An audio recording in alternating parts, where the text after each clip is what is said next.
I had posters on the wall. Yeah. I recreated the school at home because that's all I knew. That's what I thought. Right. School always equals education. Education has to equal school. Those two things have to be the same. It can't look any different. Hey everyone, this is Yvette Hampton. Welcome back to the Schoolhouse Rocked podcast. I am back with a new guest this week, and I'm so excited for her to be here. We've been chatting before we hit the record button, and she is just a delight, and you are going to love getting to know her. Her name is Leigh Nguyen, and she's a homeschool mom of 3. She's got a blog, she's got a podcast, and she is just a great encouragement. So it's going to be a fun week. But before we get into our conversation, I want to say thank you to our sponsor, BJU Press Homeschool. If you're looking for great homeschool material, whatever it is, whatever grade, subject, whatever you need, call them up or look at their website, bjupresshomeschool.com, and they've got something for you. They will equip you for a successful homeschool journey, and they've crafted their curriculum to give you the tools that you need that are rooted in a solid biblical foundation. bjupresshomeschool.com. Check them out.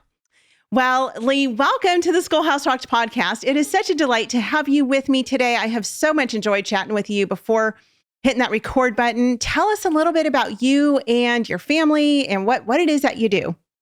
Well, first, thank you for having me. I am super excited, and I knew that we were going to hit it off. I feel like homeschool moms, we could just get together. Even if you homeschool so completely differently, you can just jump right into it, and you have so much in common. Yeah. So my name is Leigh, and I am married to my husband, James. We've been married for 23 years. We have 3 kiddos. I say kiddos, but I've got 1 young adult and 2 teens, and they're all taller than me. But still, they're my kiddos. So yes, I've got a 21-year-old daughter and 2 boys that are 19 and 16. So I've been homeschooling for, I think we are in our, how you lose track. Right. We're either in our 12th or 13th year, somewhere around that. We're just kind of an unlikely homeschoolers. We weren't planning on doing it. Started out with public school and decided to make that switch when God called us to homeschooling after a couple of years. Yeah. Talk about that for just a second. What was that transition like for you? Why did you decide to go from public schooling to homeschooling? Well, let's start with why we went to public school. Sure. I went to public school. My husband went to private school, and it was just what you did. We didn't have the funds for private school, so it was just going to public school. And I was like, well, I was okay. My brothers and I, we all went to public school, and it was great. Everybody I knew did. So you just did what everybody was doing. I just put her on the big yellow bus on the first day of kindergarten and just went through the motions and did it. I never felt quite settled. I felt like something wasn't right. I just didn't feel right about her being away from me. And it just felt so right for so many years for us to be together. And so she went through public school through 2nd grade. It was probably about halfway through her 2nd grade year. And at that time, my oldest son was in kindergarten, and I went on a women's retreat. And on this women's retreat had nothing to do about homeschool. It was just a women's retreat. It wasn't even a mom's retreat. The Lord spoke to me that night and it was like, you need to bring your kids home. You need to homeschool them. And I was like, I don't know about that. We had a little bit of a wrestling that night.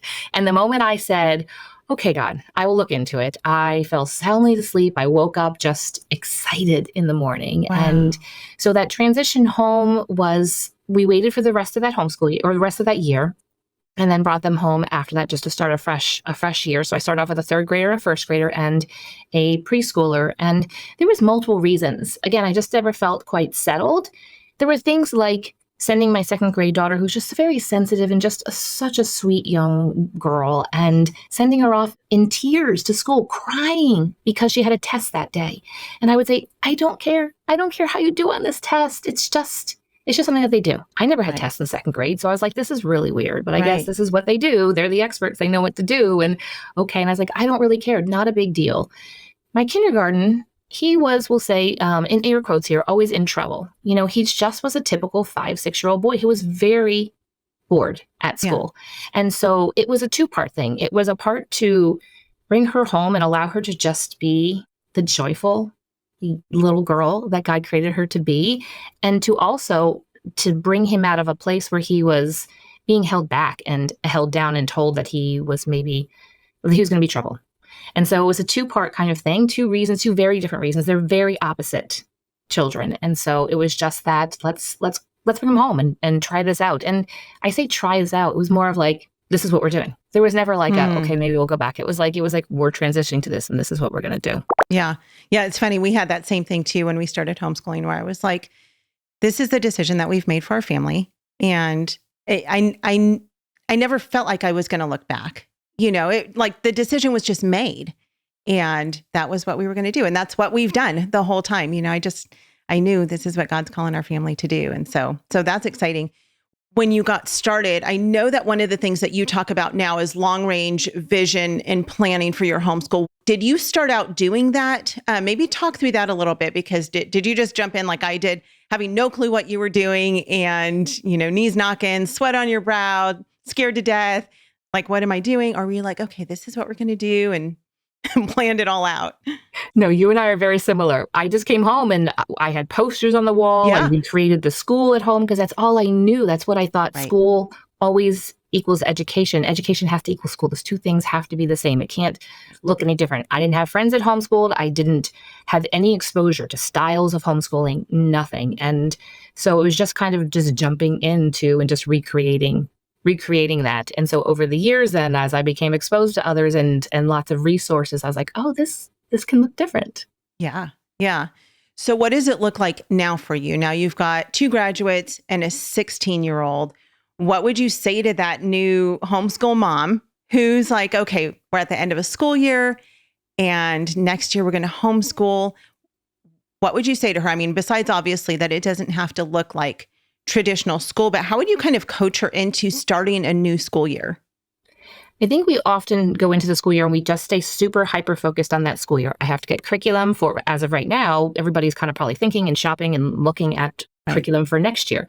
And so we just say, what do I need to do next year? I like to look at it much bigger and say, because now that I'm at the other end and I see that the things that we did, now it wasn't perfect. Nobody's homeschool is perfect, but I'm so glad that God impressed upon us to spend time on things like character building and habits and all those life skills that will serve them much better as they get older.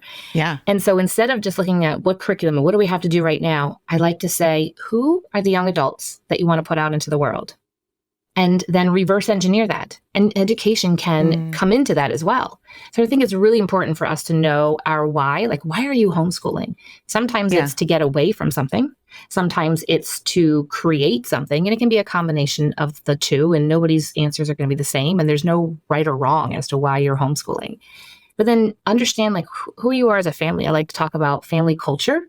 Every family's so different. And I remember thinking, years ago, encountering families who were really into poetry and tea time and all this stuff. And I was like, okay, we tried it. It did not go well. It just was not a part of our family. And that's okay.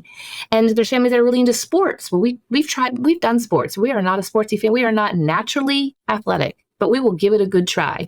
And, really just kind of diving in, like, what is our family culture? What do we like to do? Let's pour into those and coming up with a vision statement and coming up with goals and really focusing just on overall, how do I want to and what do I want to use and what resources do I want to pull alongside us to pour into my children? Because homeschooling is very overwhelming and daunting when you're in it, especially in the trenches, when you have kids and it's just the same things and you're cleaning up the same thing day in and day after and it just feels so overwhelming. They're eventually going to grow up and they're going to leave. And how did you want your home to feel during that time? How did you want your relationships to be? And focusing on their relationship with God and them walking out of your home and leaving and having that strong biblical foundation, having that worldview was really important to us and knowing how to carry themselves as a believer. And so just looking at who are these young adults that you want to put out and then reverse engineer, what does that look like? We want to thank all our sponsors for making this show possible. BJU Press Homeschool, CTC Math, and Apologia. Without them, we wouldn't be able to do this. Visit the show notes for links to these great companies and thank them for supporting the Schoolhouse Rocked podcast. We are back with Leigh. Leigh, before the break, you talked about reverse engineering. I'm like, that's such a fun term. I've never heard anyone say it that way. But really, that's really what we need to do if we're casting a vision for what we want from our kids. Where do we want them to be after they leave our home? What kind of adults do we want them to be growing up? How are they going to be serving the Lord? What things will they have learned? How will their character be developed? What habits will they have? So I want to park just for a minute on character building and habits, because that's one thing that I think so many of us in homeschool, we still feel like it's all about the academics. And sometimes we forget that it's also about character building and it's about forming good habits for their lives in the home. How did you work through that with your kids? Well, as I mentioned, when we started, I just jumped right into the academics and the curriculum. Didn't even think about, well, they have Wednesday night, they have kids club at church, and Sunday they have Sunday school. And we would read the Bible, we do things. And I was like, wait a minute. After a time, I was like, I have this perfect opportunity that they are here with me all day that we can pour in.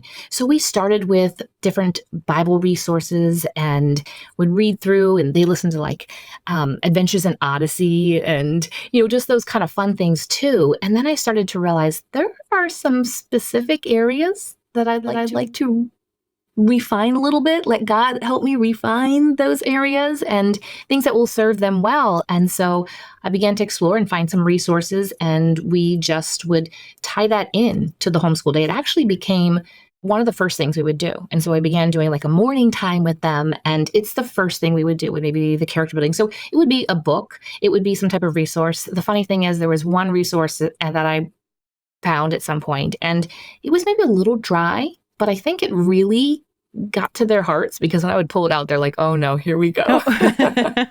Mom's got, we're going to talk about this. And it was just a way also of bringing in scripture. And it wasn't just me saying, don't do this, don't do that. It's knowing why should we? And the Proverbs are a great place for that kind of information, but then just also just noticing things in their lives and knowing that, okay, I need to pour into that. So really it wasn't a lot of me just making, and I think homeschool moms thinks we have to come up with all this stuff on our own. There's so many resources out there. And if you don't know where to start when it comes to the character building, is to start with the fruits of the Spirit. Just start there. I mean, with those, and how can you just start with love? How can we impress love upon them and find maybe some resources, or just look in the back of your Bible and look up the word love, and how are some Bible verses you can pull into that? Just knowing that their heart and the posture of their heart was more important than the knowledge and maybe the ability to take tests and the ability to just regurgitate things and write research papers or whatever. It's more important where their heart was, because they can accomplish all those other things if their heart is right. Yeah, absolutely. I love that about homeschooling, that as moms, we know our kids best, and we know what character development they need. We know what character traits they need to be working on, what fruits of the Spirit they need to be working on, right? And in a classroom, no teacher can possibly do that with them. Teachers basically deal with behavior modification all day long. That's what they do. So they'll correct your kids' behavior if they're doing something wrong, but they're not going to take the time to actually help them develop godly character. And as their parents, we have an amazing opportunity to be able to look at each of our individual kids and see the things that they struggle with. Oftentimes, I have found with my kids that the things that they struggle with are the same character traits that I struggle with, because they just mimic me in a lot of ways. And I'm like, don't, darn it. I was just going to say that too. Yeah. It's homeschooling is a way that God gets to work in our hearts as moms too. Yes. And we don't always recognize that when we first start. We just think, oh, I have to do this academics to get my kids through their schooling years. Yeah. But it's actually a way that God works through all of us. Right. Absolutely. So did you, with your kids, I know this might be kind of a type A mom question. Did you look at specific character traits in each of your individual kids and say, okay, this one really needs to work on kindness. This one needs to work on service. This one needs to work on self-control, and then hone in on those with your individual kids? Or was it more just kind of an overview of, let's work through all of the fruits of the Spirit, all of the character traits, and let's all work on them together?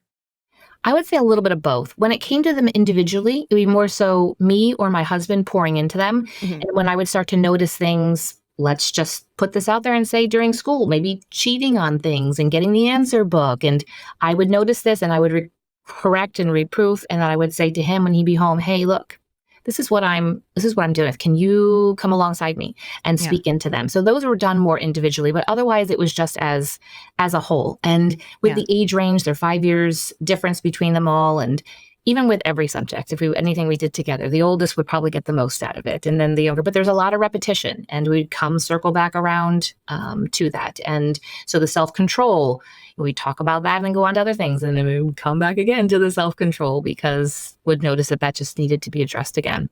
Yeah.